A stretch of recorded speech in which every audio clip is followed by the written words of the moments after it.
ከታሪክ አንፃር ስናየው ይሄ 35ኛው የዘር ማጥፋት ነው።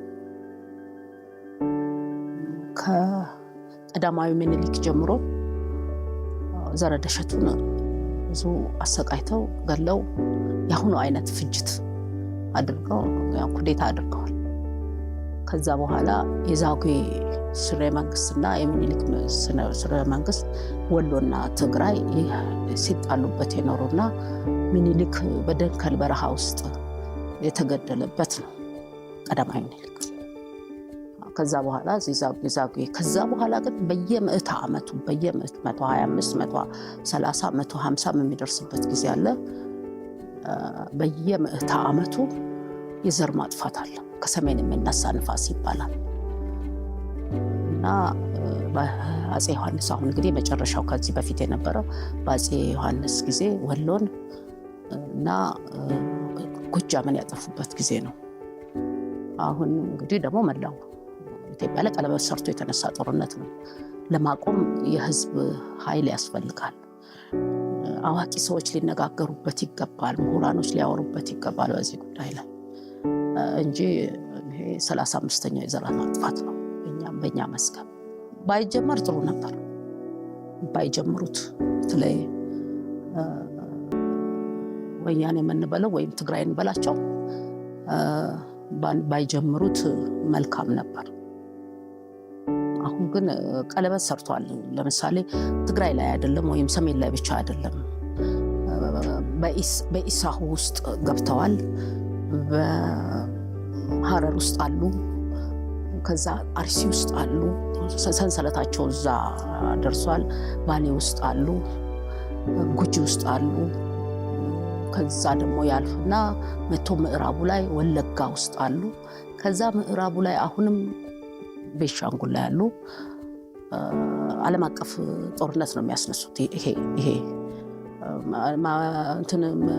የሚያማክርም የለም፣ ይሄንንም የሚተነብይ የለም። በጣም የሚገርመው ነገር ቤንሻንጉል ላይ ያለው ዓለም አቀፍ ጦርነት ያስነሳል። እስከ መሪዎቹ የሚሰሩት ስራ እኔ ቤንሻንጉል ላይ መድኃኒት ለቅም ነበርና ሰሚም የለም።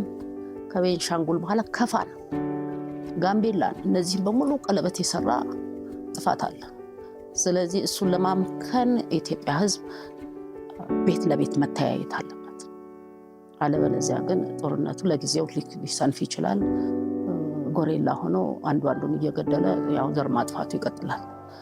እሱ እንዳይቀጥል ግን ለምሳሌ ቤንሻንጉል ላይ አባይ ላይ የሚሰራውን የወርቅ አጠባ ስራ ማቆም አለባቸው። ባህላዊ ወርቅ አጠባ ለምን ሜርኩሪ ኮንትሮባንድ ይገባል። ያን ሜርኩሪው እዛ ላይ ያጥቡትና አባይ ወንዝ ውስጥ ይገባል። አባይ ወንዝ ደግሞ ሄዶ ሜዲትራኒያን ላይ ከደረሰ ኢትዮጵያ ላይ ከፍተኛ ማዕቀብ ይጣላል። አሁን ይሄን ስራ ነው እየሰሩ ያሉት እነዚህ ሰዎች። የነሱ ሰዎች ናቸው እዛ ውስጥ የሚሰሩት፣ እነሱ ያሰለጠኗቸው ሰዎች ናቸውና 30 ዓመት በላይ ጥናታቸውን አጥንተው የገቡበት ጥፋት ነው። ይህን ጥፋት ቤት ለቤት አንዱን እያየ አገሩ እንዳትጠፋ፣ አገሪቷ ከመስመር እንዳትወጣ መንግስት ላይ ብቻ መጣል ያለበት አይመስለኝም። እሺ ቤንሻንጉል ጉዳይም በጣም መታየት አለበት። ምዕራብ ኢትዮጵያ ያው በሹፌርነትም ሄደው በስደትም ሄደው ኦሮሞኛ ተናጋሪ ትግሬዎች አሉ። እነሱን ወያኔ አድርገዋቸዋል። እነሱ ናቸው አንዱ ጥፋት። ሐረርም ላይ እንደዚሁ እና ይህንን ጦርነት ለማጥፋት በጣም በማስተዋል ላይ የተመሰረተ ጥናት ያስፈልጋል። የታሪክ ምሁራኖች ጥናታዊ ጽሑፎቻቸውን ማቅረብ አለባቸው። ተመራማሪዎቹም በዛው ልክ ማደራጀት አለባቸው፣ ማወቅ አለባቸው። እኛ ሐኪሞችም ስለሆነን ውስጥ ለውስጥ ስለምንሄድ ያንን አይተን ብንናገርም ሰሚ የለን። እኔ የወርቅ አጠባቸው አይመቸኝም። ኮንትሮባንድ ነው የሚገባው። ቤንሻንጉል መንግስትም አለበት እና ለባለሙያዎች ቢተው የወርቅ ስራው ሀገርን ይጠቅማል። የሚመረተውም ይታወቃል። ተፈርተው እንዴት ነው ዱርዬ እንዴት ይፈራል? ሁልጊዜ ፈርተዋቸው የሚኖሩ ይመስለኛል። መንግስት እነዚህን ወሮበሎችን የፈራ ይመስላል። አሁን ለምሳሌ አርሲ ውስጥ ከረዩ ውስጥ እሱ ናቸው ያሉት። እውነት የከረዩ ህዝብ ሰው ገዳይ አይደለም። አይሩሲም ሰው ገዳይ አይደለም፣ የባሌም አይደለም። በቃ እዛ ውስጥ ገብተዋል። ኦሮምኛ ተናጋሪ ናቸው፣ ሶማሊኛ ተናጋሪ ናቸው። እና ትንሽ አስቸጋሪ ይሆንበታል መንግስት። እና ለመንግስት መተው የለብን። ልክ አሁን ዘመቻው ላይ እንደተቀላቀል እዚህም ላይ ተቀላቅለን ለአንዴና ለመጨረሻ ጊዜ ይህን ጦርነት ማቆም አለብን። አለበለዚያ እየተነካ እየተሸመገለ የሚቆይ ከሆነ የተነቃነቀ ጥርስ ካልወለቀ አያርፈም። እኔ የአፋርን ህዝብ አደንቃለሁ። ከአፋር መማር አለብን። ድሮ ቢሆን አፋር ክፍተት አይፈጥርም። በጣም ጠንካራ ህዝብ ነው። ኢሳኩ ላይ ስንሄድ ሰፊ ቦርደር አለ ኢንዲያኖች። ይሄንን ትውልድ እኮ በዚህ በ30 ዓመት ውስጥ አበላሽተውታል። ሌብነት፣ ጉበኛነት፣ ውሸት፣ ይሄ ሁሉ ኃላፊነት የመንግስት ላይ ነው። ለምሳሌ ዋሽቶ ያልገባ ወታደር ገብቷል ብሎ ጮሆ ህዝብን ማስነሳት፣ ይሄ ከውሸት አንዱ አካል ነው። አሁን ብዙ ላይ ስናየው ብዙ ወታደሮች የላቸውም እነዚህ ሰዎች። ጩኸት ነበር። እና የተረጋጋ ህዝብ መፍጠር ያስፈልጋል።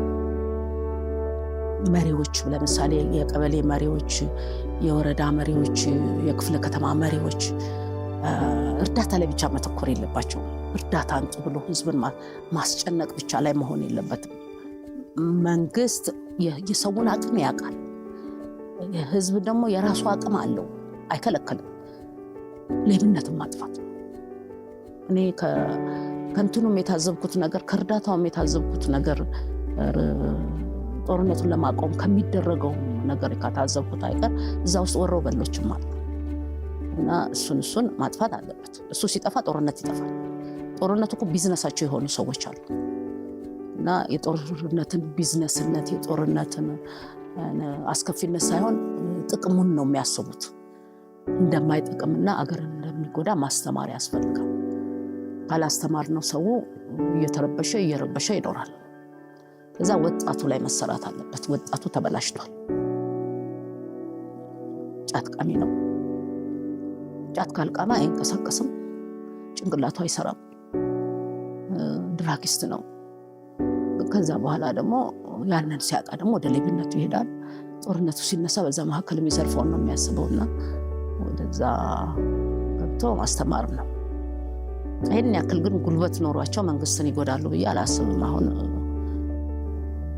እንትናቸው ተበልቷል፣ ታውቆባቸዋል ብልጠታቸውና ህዝብ ከመንግስት ጋር መሆን አለበት። በዘር የተከፋፈለውን አንድ ፖሊሲውን ማውጣት ያስፈልጋል። ኦሮሞ፣ አማራ፣ ትግሬ ምናምን ብሎ የሚለውን በጠቅላይ ግዛት ድሮ እንደነበረው ቢያደርጉት አሁን የምናያቸው ጥፋቶች አይፈጠሩም። እንግዲህ እሱን ለማድረግ ብዙ መንገድ መሄድ አለባቸው፣ ማስተማር አለባቸው። ያንን በአንድ ቀን የሚሆን ነገር አይደለም እና ማስተማር መማር አለበት። እኔ ግን ሁሉም ጋር ስለሚደርስ ይሄ ጦርነት በግድ ሰሜን ላይ ብቻ አይቆምም። ምክንያቱም እንዳልኩ ቀለበት ሰርቷል። ያንን ቀለበት እየቀረጠፈ መጣል አለበት መንግስት። ያንን ቀለበት ለመበጠስ ደግሞ ህዝብ ያስፈልገዋል። ህዝቡ መተማመን አለበት እና ለምሳሌ ሶማሌ ላይ ያለው ተጠናክሮ እንዲህ አይነቶቹን የሚያያቸው ምልክቶች ማስወጣት አለበት። ኦሮሞም ላይ ያለው ኦሮሞዎቹ ያው የኦሮሞ የገዳ ስርዓታቸው አለ፣ የራሳቸው የሆነ አካሄድ አለ። ከዛ ውጭ የሆነው ነገር ትክክል አይደለም ብሎ ማስወገድ አለበት።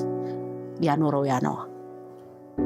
ከዛ ደግሞ በተለይ ከፋው ላይ ይሄ ያለው ጀኒን የሆነውን ነገሮች ሁሉ እያጠፉ ብልጥ ያደረጓቸው መስሎ ሌብነቱን ያስተማሯቸውና እነዚህን ማስተካከል አለባቸው። ከዛ በተረፈ በዚህ በምዕራቡ በምስራቁ ያለው በእርቅ ማድረግ ነው፣ ያው በገዳ ስርዓቱ ማድረግ ነው። በሶማሌም ያለውን የጎሳውን ማስተካከል ነው እና ከዚህ በኋላ ኢትዮጵያ በሰላም እንድትኖር ለማድረግ ብዙ የሚፈጅባት አይመስለኝም። በአሁኑ መቀላቀል ሰላማዊ ነገር ይፈጠራል። ግን እነዚህን በዚህ 30 ዓመት ውስጥ የተበላሹ ነገሮችን ማጽዳት ያስፈልጋል። 30 ዓመቱ የጥፋት ዘመናችን ነው። ሀገር እንደ ሀገር ልትቆም የህዝብ ትብብሮች ያስፈልጋል። ያኔ ደርግ ሲወጣ ያው አውሮፓውያኖች ብቻ ነበሩ። ራሻ ፈርሳ ነበር። ያው ቻይናም ትንሽ ናት፣ አቅም የላትም እና ሌሎቹም እንደዚህ አቅም አልነበረም። ያን ጊዜ የመፈራረስ ነገር ነበር እና ያንን ተመርኩዘው አውሮፓውያኖቹ ወይም አሜሪካኖቹ እድል ነበራቸው፣ አቅም ነበራቸው እና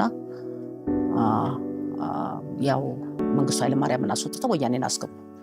ያን ጊዜ ታዝባቸው ከሆነ ገበሬን አልነኩም፣ እየተለማመጡ እያባበሉ ነው የመጡትና መንግስቱን ነው የምትፈልገው ስላሉ ሰው መንግስቱን ጠልቶ ስለነበረ እልል ብሎ ተቀበላቸው። አሁን ግን እንደዛ አይደለም። አሁን ዓለም ተቀየረች። ለምሳሌ ራሻ አቅም አፍርታለች። ቻይና ደግሞ ዓለምን ልትቆጣጠር ምንም አልቀራትም። ሌሎቹም በስለት እያደረጉ ሄዱ። ቱርክም ተጨመረች፣ ኢራንም አለች። አሁን እነዚህ ሆኑና አልተቀበሏቸው። ስለዚህ እኛ እድለኞች ነን። በአሁኑ ወቅት ያለው መንግስትም እድለኛ ነው። ስለዚህ ደጋፊ ያለው መንግስቱ ግን ያኔ ደጋፊ አልነበረው። አሜሪካን እንደፈለገ ያደርገው ነበር፣ እንግሊዝ እንደፈለገች ታደርገው ነበር። ያ እድል ስላላገኙ ነው እንጂ ድሮ ማስወገድ ይችሉ ነበር። አሁን አይሆንም። ሁለተኛ ኢትዮጵያ ደግሞ አሁን ሰልችቷታል። ህዝቡ ብቻም አይደለም ምድሪቷም ሰልችታለች። የመሬቱ ሽያጭ በጣም ነው የሚገርመው። በዚህ ጊዜ በዚህ ችግር ወቅት መንግስትን ይሄን አድርግ ማድረግ ማለት አንችልም። ግን እንዴት ነው እሱ በሀገርህ በተወለድክበት በተፈጠርክበት ሀገር ላይ የዚህን ያህል ግሽበት? በቃ ሌብነቱን በሙሉ መሬት ላይ አድርገውታል። ከዛ ባንኩ ላይ አድርገውታል። ባንኩ ተዘርፏል፣ መሬቱ ተዘርፏል፣ የሰው ጭንቅላት ተዘርፏል። ምንድን ነው ያልተዘረፍነው ነገር? ሰው እኮ ወርቅ ምናምን ሊል ይችላል። አእምሮ ከተዘረፈ ምን ዋጋ አለው? እና እዛ ላይ መንግስት እድል መስጠት አለበት። ምሁር ደግሞ እንትን ብቻ አይደለም፣ አሜሪካን ሀገር የተማረ ዲግሪ ያለው ብቻም አይደለም። እዚህ ካፒታል ያደረገ ብዙ ሰው አለ። በዚህ ስራ ልምድ ያለው እውቀት ያለው እድሜም እውቀት ነው እኮ እና እዛ ላይ መጠቀም ይችላል መንግስት። አንተ ዲግሪ የለህም ብሎ ማባረር ሳይሆን ስንት ዓመት ሰርተሃል፣ በየስራው አሰራር ምን ያህል ነው በሚለው ማሳደግ ይችላል። ሌብነቱን ማጥፋት ካላጠፋ የራሱም ይዘረፋል መንግስት።